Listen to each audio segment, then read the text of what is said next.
um fator chamou muito a atenção, que são as chamadas prisões temporárias de envolvidos. O senhor é autor de um livro chamado Prisão Temporária, que eu estou mostrando aqui. E quais os aspectos que foram tratados nesse livro e de que maneira esses episódios podem ser enquadrados no teor dessa sua obra? Darwin, a prisão temporária ela é uma prisão destinada a possibilitar a investigação do inquérito policial. Essa é a finalidade da prisão temporária.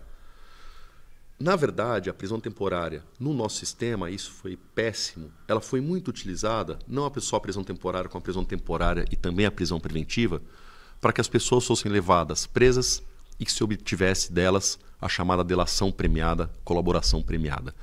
Quantas colaborações foram feitas com pessoas presas? E colaborações que, na verdade, as pessoas faziam, muitas delas, para se livrar de uma possível prisão, para se livrar de uma condenação, para se livrar de um processo. Então, nessa época de Lava Jato, se desenvolveu muito o processo de colaboração premiada, só que desenvolveu de uma maneira ruim. O Ministério Público criou regras para que a colaboração fosse feita, da maneira que a Força-Tarefa da Lava Jato criou as especificidades, fizeram algumas colaborações e deixaram de fazer porque essa aqui eu não tenho interesse talvez político com essa pessoa, que eu preciso da prisão dela. Colaborações que eram faladas e se buscavam elementos para poder atingir uma série de pessoas. Então a colaboração ela foi depois surgindo e aprimorando por lei. Mas o que eu digo no livro é o seguinte, a prisão cautelar, seja a prisão temporária, seja a prisão preventiva, ela nunca pode ser um meio para se obter uma prova.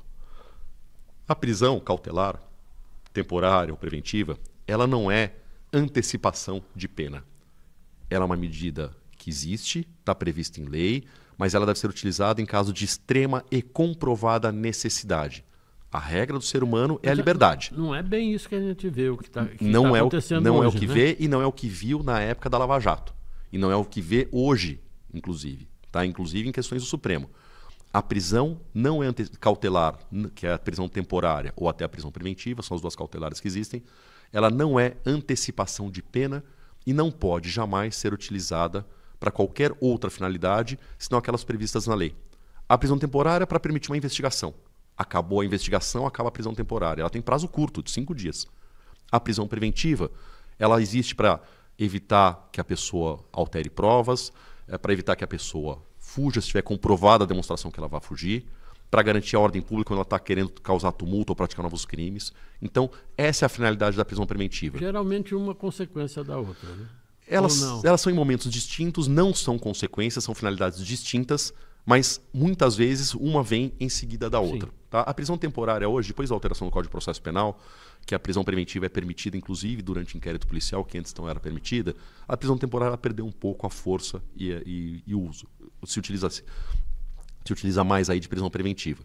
Mas, na verdade, ela continua existindo, está na Lei 7.960, e ela tem a finalidade de investigar, serve para investigar. Nos episódios de 8 de janeiro de 2023, lá em Brasília, o senhor defende algum dos envolvidos? Não defendo nenhum. Né, fui procurado. Na verdade, eu tenho um caso específico de uma pessoa muito distante. Como é que o senhor viu esse episódio todo aí? Era um golpe de Estado que estava se preparando naquele momento? Darwin, eu acho que tem gente envolvida com uma finalidade específica. Golpe eu acho difícil, mas de realmente invadir, destruir, tumultuar. E tem gente que participou daquilo sem saber o que estava acontecendo. Né? O golpe ele pressupõe algo um pouco mais organizado, mais armado, né? Tem que estar nas estruturas internas. O golpe, eu acho que, na minha opinião, o golpe ele vem de dentro, ele não é de fora para dentro. Tá? Senão seria uma tomada de poder, não seria um golpe ali específico, mas sem as instituições envolvidas. Tá? Agora, essa é uma questão extremamente polêmica que existe, então tem gente que defende ou não. O que eu tenho falado é o seguinte, nessa questão, independentemente de quem esteja lá, essas pessoas elas têm que ter direitos a serem seguidos.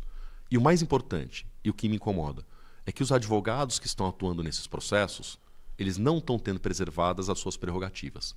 Então, advogado que não tem acesso a inquérito policial ou a investigação, por completo aos elementos de investigação. E isso não pode existir.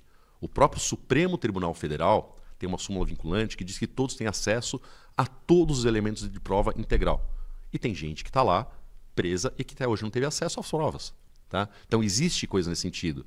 Então isso não pode existir. Então, o que eu separo, até perguntaram para mim numa conversa, o que você acha dos advogados envolvidos em 8 de janeiro? São duas condutas. Advogado que estava no dia ou advogado que está atuando? O advogado que está atuando, ele tem que ter todo o apoio, respaldo e respeito de todos, do judiciário, dos órgãos públicos e, inclusive, apoio da Ordem dos Advogados do Brasil. E as pessoas envolvidas têm que apurar a conduta de cada um. Até que ponto? E o que vai demandar aqui a descoberta do que está fazendo é a chamada intenção, o dolo do agente. O golpe de Estado, a ação ou qualquer tipo de ação, ela tem que ser intencional. A pessoa tem que estar querendo aquela finalidade. Então, você tem que buscar, por elementos concretos, o que a pessoa fez, qual era o objetivo dela e o que ela realmente intencionava naquele dia com a sua atitude. O Supremo foi afoito nessas prisões que aconteceram em Brasília ou não? Eu não diria afoito na prisão cautelar, mas eu diria que está passando por todos os limites na manutenção de prisões cautelares de maneira desmedida. Tá? Existe prazo, existem regras, existe a necessidade que não está sendo observada. Talvez algumas prisões fossem necessárias no começo, uma prisão temporária, até para se investigar, uma prisão preventiva, mas com curto espaço de duração. As prisões cautelares estão se eternizando e se tornando penas, prisões definitivas. Isso não pode existir.